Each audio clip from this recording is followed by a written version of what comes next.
ሰላም ጤና ይስጥልኝ የተከበራችሁ የቻናላችን ተከታታዮች፣ ዛሬ በሀገራችን ሰሜናዊ ክፍል በተለይም በትግራይ ክልልና በኢትዮ ኤርትራ ድንበር አካባቢ ስላለው እጅግ አሳሳቢ ወቅታዊ ሁኔታ መረጃዎችን ይዘንላችሁ ቀርበናል።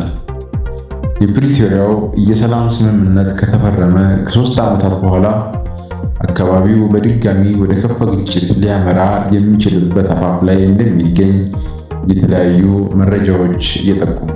ባለፉት ጥቂት ሳምንታት በሰሜን ምዕራብ ትግራይ በተለይም በጸለምቲና በደቡብ ትግራይ ራያ አካባቢዎች የጦርነት ትንኩሳዎችና ግጭቶች መከሰታቸው ተዘግቧል።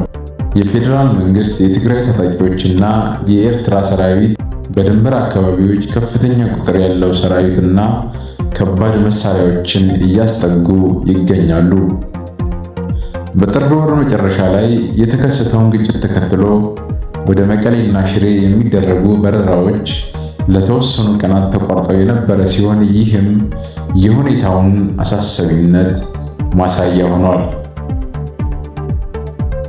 ለአሁኑ ውጥረት በምክንያትነት የሚጠቀሱ 3 ዋና ዋና ጉዳዮች አሉ። የመጀመሪያው የጊዜያዊ አስተዳደሩ ስልጣን ማብቃት ነው። የትግራይ ጊዜያዊ አስተዳደር ህጋዊ የስልጣን ዘመን በሚቀጥለው ወር ያበቃል። ይህ ደግሞ በትግራይ ክልል ውስጥ ባለው የህወሓት የውስጥ ክፍፍልና በፌዴራል መንግስቱ መካከል ያለውን ግንኙነት ይበልጥ አሻክሮታል።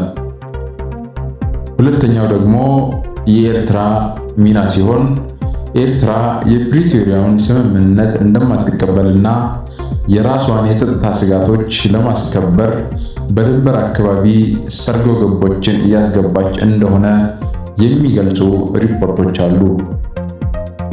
የመጨረሻው ደግሞ የባህር በር ጥያቄ ሲሆን የኢትዮጵያ መንግስት በቅርቡ የሚያነሳው የባህር በር ፍላጎት ከኤርትራ ጋር ያለውን ግንኙነት ወደ ጦርነት አፋፍ አድርሶታል። እንደ ፖለቲካ ተንታኞች ግምት የሚቀጥሉት ጥቂት ወራት ወይም ደግሞ እስከ ሰኔ 2018 ምርጫ ድረስ ለሀገሪቱ ወሳኝ ጊዜ ናቸው።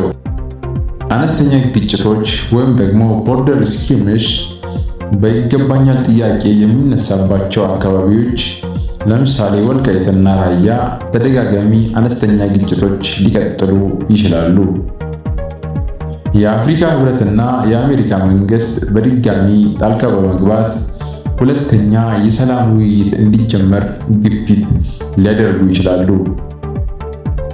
ነገር ግን ስምምነት ላይ ካልተደረሰ ይህ ውጥረት ወደ ሁለተኛው የአፍሪካ የዓለም ጦርነት ሊያመራ የሚችል ቀጠናዊ ቀውስ የመሆን ዕድሉ ከፍተኛ ነው።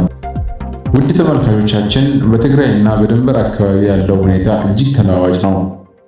ሰላም ለሀገራችን እየተመኘን አዳዲስ መረጃዎች እንደደረሱን ወደ እናንተ የምናደርስ ይሆናል።